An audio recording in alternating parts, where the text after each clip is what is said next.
नमस्ते। आज बात करते हैं एआई के साथ हमारे रिश्ते की।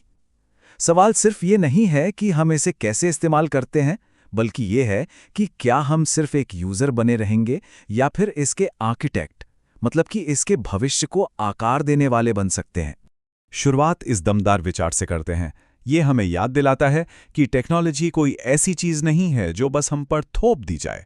हमारे पास चॉइस है, कंट्रोल है, और आज की हमारी पूरी चर्चा इसी चॉइस के बारे में है। तो आखिर एआई में ऐसा क्या है जो हमें इतना खींचता है? चलिए इसकी ताकत और इसकी सटीकता को समझते हैं, जो कभी-कभी तो किसी जादू से कम नहीं लगती। मिसाल के तौर पर मेडिकल फील्ड को ही ले लीजिए। एआई सिस्टम्स लंग कैंसर जैसी बीमारियों का पता लगाने में 95% तक की सटीकता हासिल कर सकते हैं। ये उन फील्ड्स में इसकी ताकत दिखाता है जहां बात जिंदगी और मौत की होती है। और ये कहानी सिर्फ लंग कैंसर पर खत्म नहीं होती। ब्रेस्ट कैंसर का पता लगाने में एआई की सटीकता दर 94.6% है, जिससे पता चलता है कि डायग्नोसिस के मामले में ये कितना पावरफुल है। इतना ही नहीं, AI powered clinical support systems diagnosis में होने वाली गलतियों को 30% तक कम कर सकते हैं। ये ऐसे फायदे हैं जिन्हें हम नज़रअंदाज कर ही नहीं सकते। लेकिन इतनी पावर के साथ एक छिपा हुआ पहलू भी है, एक पैराडॉक्स। इस बेहतरीन ऑटोमेशन पर हमारी जो निर्भरता बढ़ रही है, उसमें एक छिपा हुआ खतरा है, और आज हम इसी खतरे की तह तक जाएंगे। इस चीज को कहते हैं टेक्नोलॉजिकल सोमनैम्बुलिज्म। अगर आसान भाषा में समझें तो ये कुछ नींद में चलने जैसा है। टेक्नोलॉजी की नींद में चलना मतलब हम नई नई टेक्नोलॉजी को बिना सोचे समझे, बिना सवाल किए अपनाते चले जाते हैं। ये कभी नहीं सोचते कि इसका हमारी स्किल्स पर, हमारे समाज पर क्या असर पड़ेगा। इसको समझने के लिए एक बेहतरीन एनालॉजी है। सोचिए एक पायलट के बारे में जो ऑटो पायलट पे बहुत ज़्यादा निर्भर है, और उसकी तुलना कीजिए एक डॉक्टर से जो एआई पे बहुत ज़्यादा निर्भर है।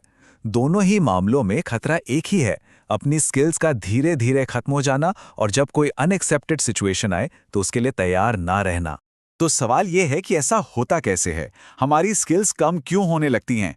चलिए इसके पीछे की कॉग्निटिव साइंस को समझते हैं, जो बताती है कि यह हद से ज्यादा निर्भरता एक असली प्रॉब्लम क्यों है। ये पूरी चेन रिएक्शन की तरह काम करता है। देखिए, सब शुरू होता है एआई पर निर्भरता से। इससे पैदा होता है ऑटोमेशन बायस, मतलब हम मशीन पर आंख बंद करके भरोसा करने लगते हैं। फिर आता है कॉग्निटिव ऑफलोडिंग, यानी हम सोचने का काम भी मशीन पर ही डाल देते हैं।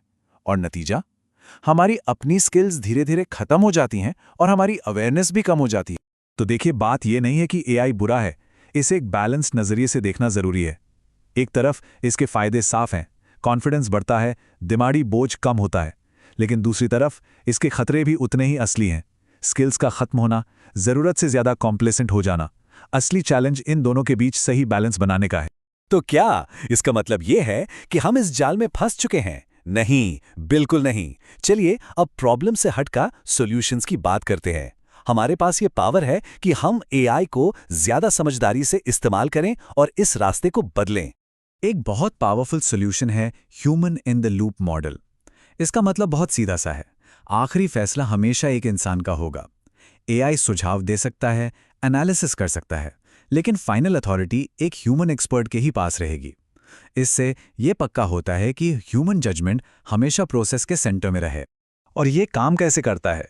देखिए, ह्यूमन एक्सपर्ट्स एआई को फीडबैक देते हैं, जिससे एआई मॉडल लगातार ट्रेन होता है और बेहतर बनता जाता है। ये एक टू वे स्ट्रीट है। एआई स्मार्ट होता है और इंसान भी प्रोसेस में एक्टिवली इन्वॉल्व रहता है, जिससे उसकी स्किल्स बनी रहती हैं। एक और सॉल्यूशन है एजुकेशन। प्रॉम्प्ट इंजीनियरिंग जैसी चीजों की पढ़ाई एआई के इस्तेमाल को सिर्फ एक टूल की तरह देखने के बजाय एक क्रिटिकल थिंकिंग एक्सरसाइज में बदल देती है।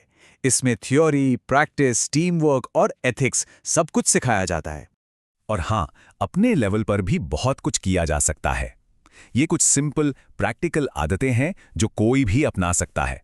जैसे एआई के जवाबों को चैलेंज करना, हमेशा पूछना हम ये कैसे मान ले कि ये सच है, उसके दिए जवाबों को भरोसेमंद सोर्सेस से क्रॉस चेक करना। और सबसे जरूरी ये याद रखना कि एआई एक असिस्टेंट है, अथॉरिटी नहीं। एक हेल्दी स्केप्टिसिज्म बनाए रखना बहुत जरूरी है। तो चलिए इन सारी बातों को समेटते हैं। सबसे बड़ा मैसेज ये है कि एआई के साथ हमारा फ्यूचर पहले से तय नहीं है, इसे हम आज चुन रहे हैं अपने आज के फैसलों से। ये बात फिर से हमारी एजेंसी यानी हमारे कंट्रोल पर जोर देती है। हमें ये मानने की जरूरत नहीं है कि टेक्नोलॉजी जैसा चाहेगी वैसा होगा। नहीं, हमें इसे सोच समझकर अपनी वैल्यूज के हिसाब से अपनाना है। फ्यूचर वो है जो हम बनाते हैं। और हम इसी सवाल के साथ इस चर्चा को समाप्त करते हैं। ये एक ऐसा सवाल है जो हर किसी को टेक्नोलॉजी के साथ अपने रिश्ते के बारे में सोचने पर मजबूर करता है। नियंत्रण में रहना कोई पैसिव स्टेट नहीं है, ये एक एक्टिव चॉइस है, एक ऐसा चुनाव जो हर दिन किया जाता है।